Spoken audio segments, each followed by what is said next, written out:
I'm going to go on camera, and neither one of us are on camera. Do you see this? Yeah. And we're looking at the trees. I will not. That's okay. That's on you. I like that view better. Okay.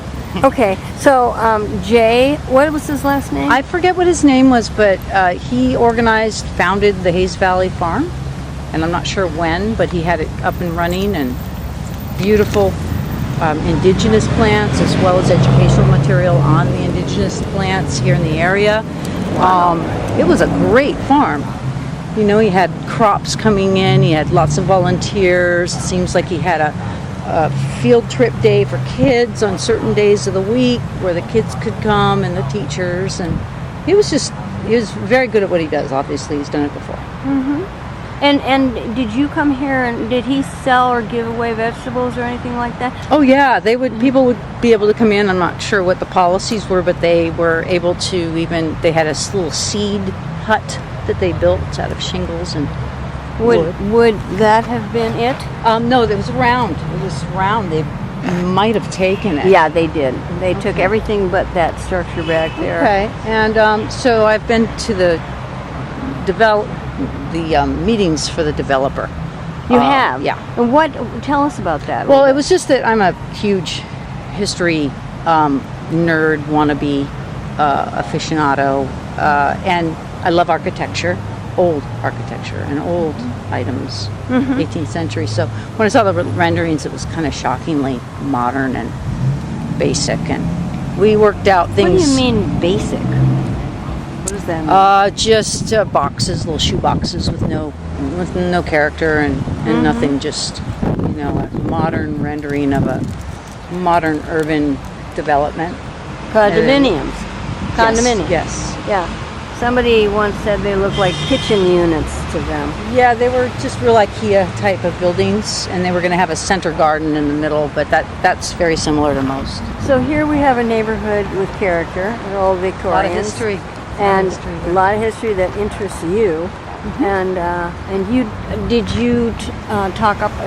Look, here's butterflies. Oh. A woman who stayed here last night said she woke up to butterflies and hummingbirds this morning. Can you imagine that? And all the red-tailed hawks are back, keeping the rats under control, which is something that Jay was thrilled about.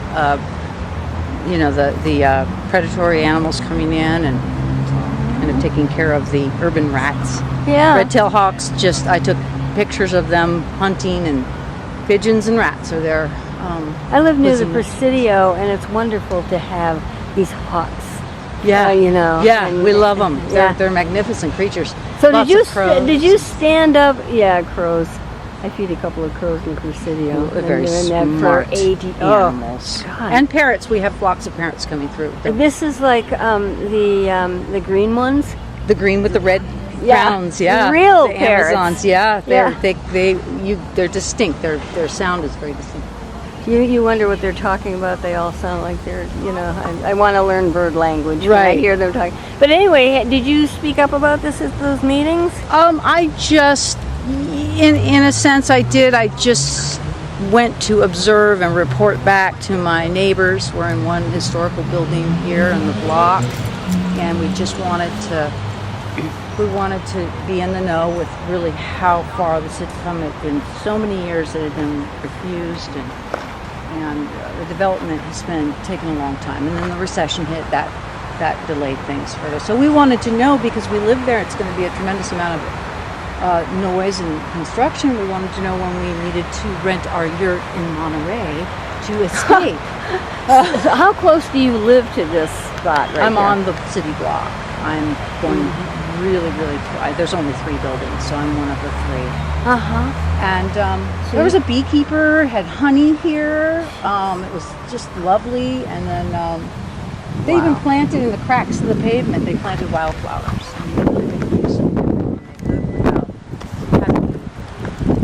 Cracks of this pavement right here? Yeah, up at the corner there was a stripe of dirt. And they'd plant the California wildflowers, things that were, and it was all blooming one year. It was gorgeous.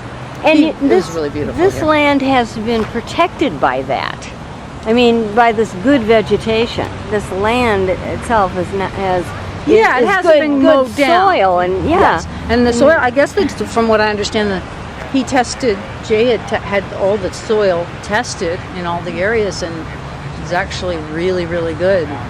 They were all pleasantly surprised. So they started growing, and they brought in soil too. Brought in lots of compost and stuff. Is there a possibility of stopping this? I mean, have any of the neighbors said we don't want this to these developers? Yeah, I think most of the neighbors would prefer a farm over. It was pretty obvious it would be unanimous that people would want a farm over another 190 units coming in with only limited parking, and just to avoid congestion. This is an open space that's needed in urban environments, and especially here, right in the middle of the city, geographical center of the city. Is this the geographical center of San Francisco? Pretty much. Really? Yeah. I didn't know that. We're on ground zero, folks. Yeah. So did people speak up in these meetings and say, no, you gotta go? Oh, well, there wasn't being any, polite. They were quietly observing, because we all thought this was going to fall through again. You did? Well, because it had in the past. There were other renderings. There were other very, there were other projects and other developers, from what I understand, in the past 10 years that wanted to develop this. What stopped them? Probably money, probably whatever, the business end of it. I don't know that the permits were a problem. It just was... Did neighbors stop it? Not to my knowledge. I never heard of any protests. There's just, I don't know. I don't know if people are just not concerned, or if they don't just, I'm sure they know about the farm leaving now. They loved it when everybody seemed to love it here. Well, there actually wasn't a lot of action in Ryan did tell you that the community is meeting tomorrow at 6 o'clock with this group here to talk about the community's idea of what they want to do with this space. So did anybody talk to London Breed, our new supervisor, who seems to be very enthusiastic and very young and very into the neighborhood? I mean, that's ground zero for anything. Why not mention it to Ryan right now yourself? Call London Breed. Let's call her and get her over here.